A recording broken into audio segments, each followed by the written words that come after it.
One of my favorite times of the year starts tomorrow. The Stanley Cup final begins in Raleigh, North Carolina. The Carolina Hurricanes will take on the Vegas Golden Knights for the 2025-2026 Stanley Cup Championship. Carolina comes in to the series 12-2. Only lost two games. They went through Ottawa, Philadelphia, and then beat Montreal in five in a dominant fashion. If you throw out the bad first period in game one of the Eastern Conference final by Carolina, they dominated Montreal. Yes, there were overtimes, but they took care of Montreal. And if you throw out the first game, they held Montreal to an average of 14 shots per game. That's it's just smothering between the defense and the forecheck. Montreal just ran completely out of gas, and Carolina represents the Eastern Conference. In the West, the Vegas Golden Knights, 12-4, so two more losses, two more games than the Hurricanes. Utah and Anaheim took 6 games to beat both of them, 4 wins, 2 losses. And then the surprise of the playoffs, sweeping the Colorado Avalanche and to win the Western Conference. And both teams are built differently.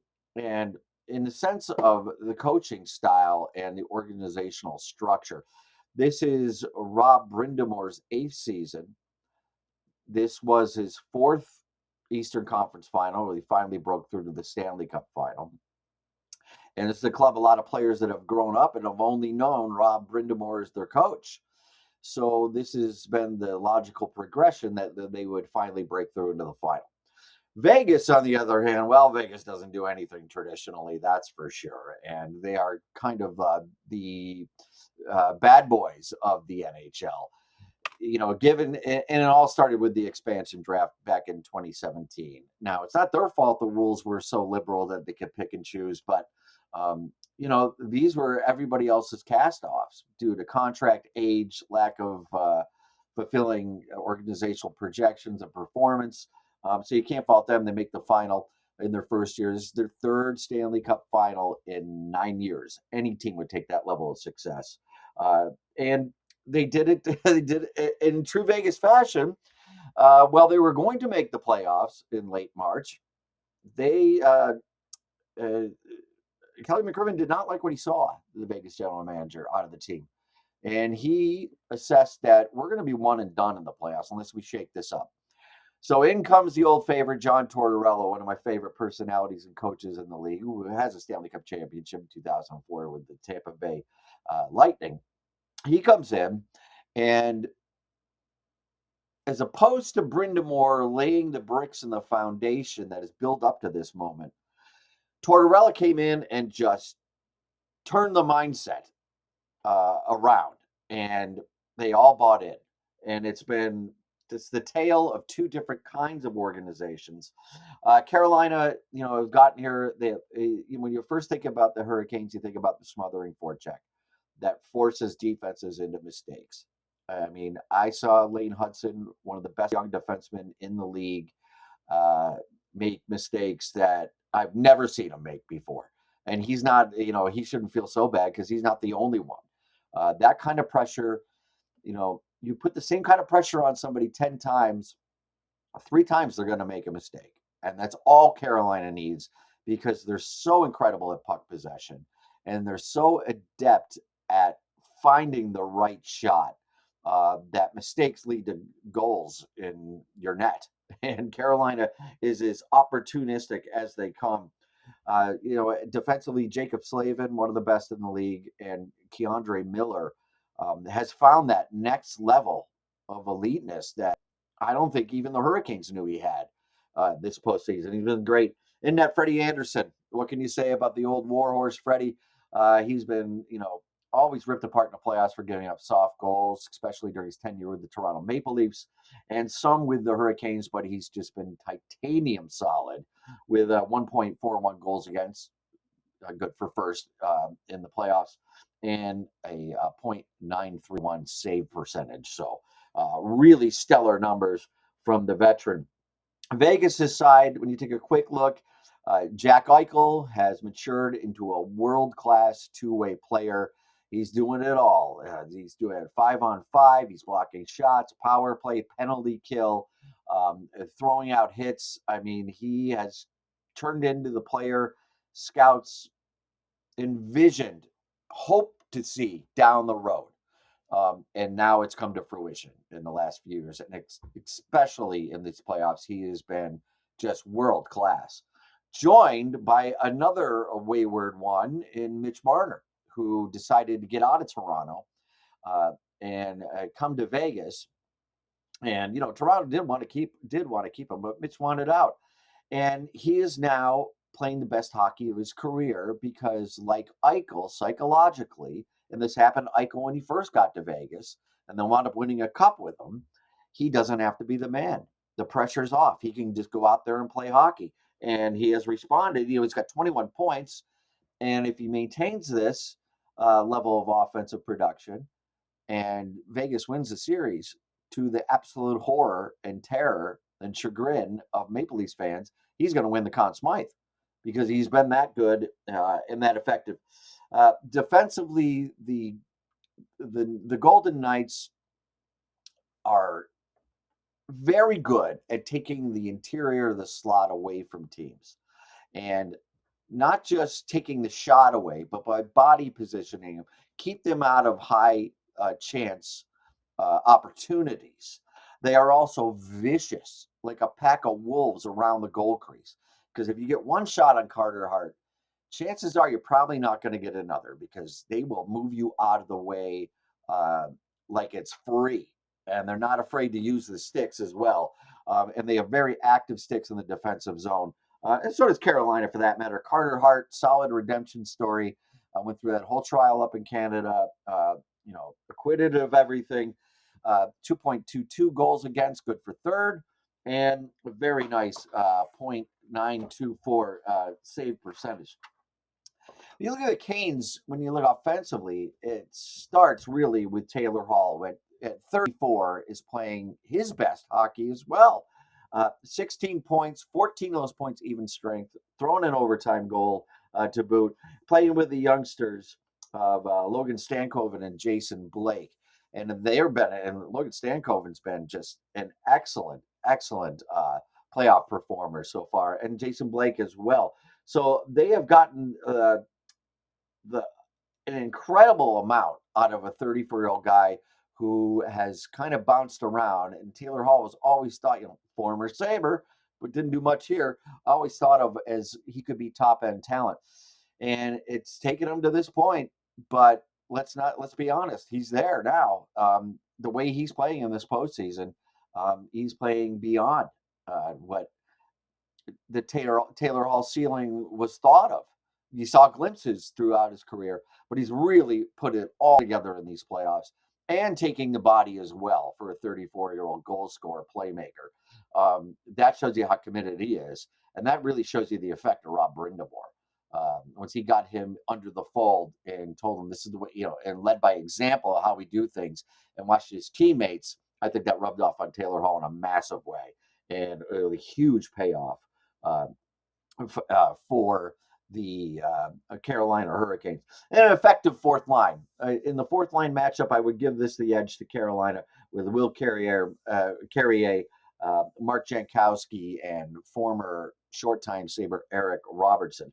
So it's going to be interesting to see what Rob Brindamore comes up with here because he uses basically two checking lines. One is the number one line with Andrei Svechnikov, Sebastian Aho, and Seth Jarvis to absolutely floor a team by the forecheck that defense by offense.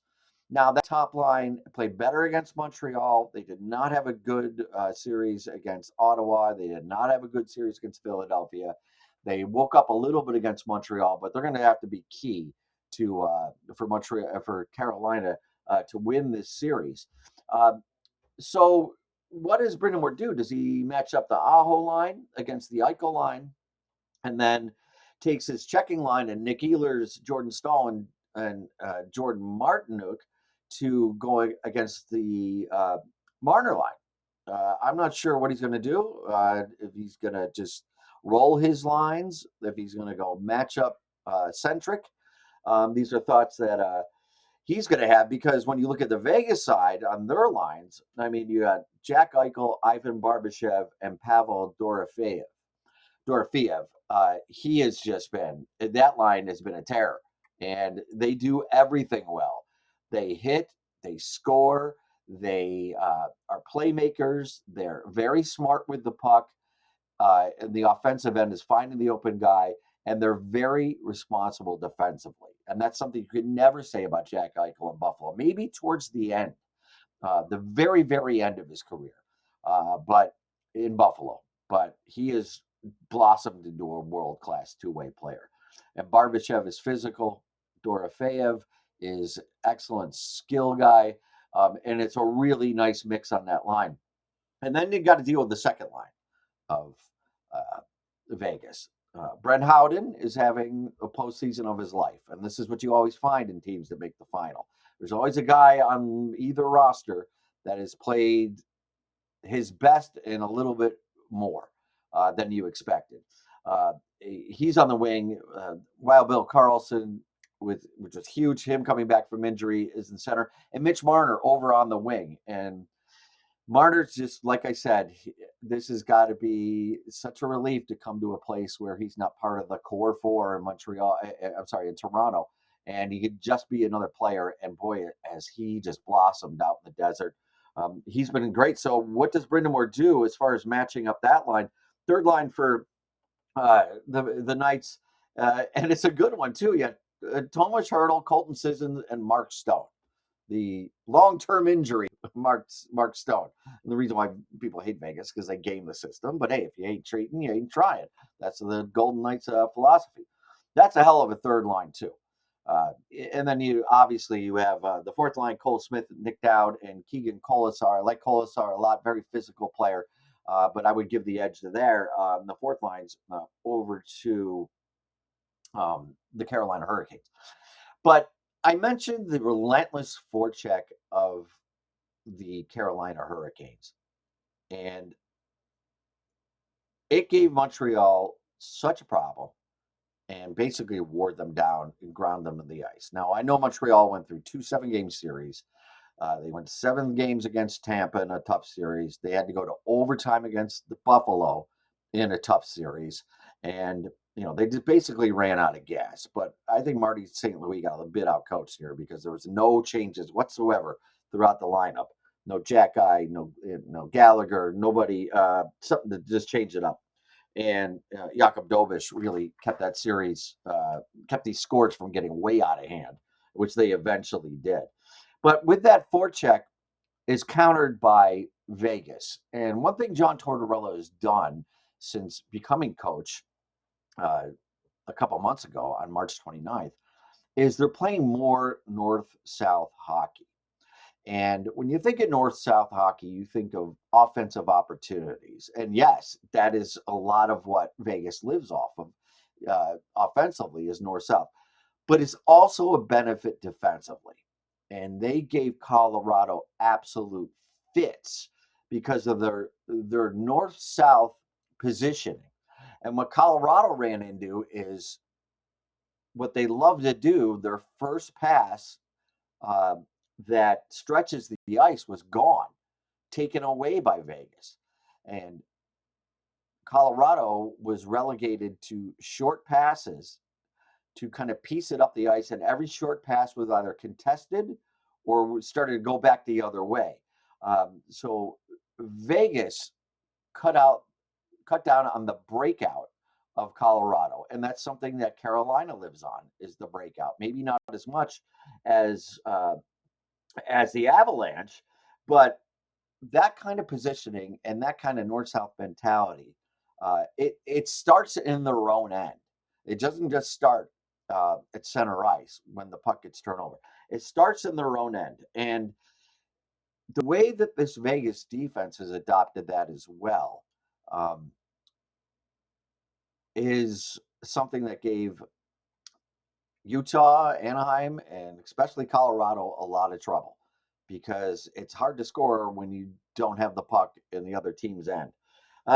Defensively, speaking of defensively, you have Jacob Slavin with Jalen Chatfield. Jacob Slavin, as I mentioned on the show before, I think he's one of the best. I think he's one of the most underrated defensemen in the league. He was great in the Four Nations. He definitely had some issues this year, and I know there's injury and everything. But it's Jacob Slavin. He's been terrific. He's one of those guys you throw over the boards and never worry about it. And Chatfield's a decent partner too. Keandre Miller, like I mentioned before, playing at the highest level he's ever played at, and he paired with Sean Walker, and then your third pairing, nice puck moving pairing of Shane Gostebert and Alex Nikishin. And it's a nice six. It really is, with one elite player and one very good player in Slavin and Miller. You look at the Vegas defense, though, and I think this is one of the most underrated aspects of this team. Um, Braden McNabb and Shea Theodore. What can't these two do? They're very physical. They are excellent at body positioning and body lean. They understand defensive hockey in their own end. They understand their responsibilities. They understand positioning.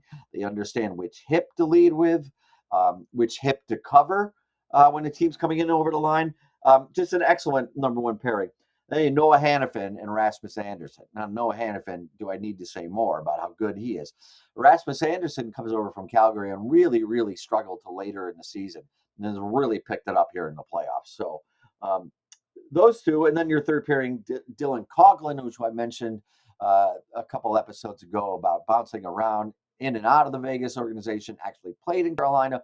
Winnipeg played 10 regular season games before these playoffs in 4 years, 3 or 4 years, and has been a steady fifth defenseman with the six and Caden Korzak. But if as good as Jacob Slavin is, and to me, he is the best out of the 12 defensemen, the six on either team. The top four on Vegas are just better than the top four on Carolina, with McNabb, Theodore, Hannafin, and Anderson. And those are some big minute eaters.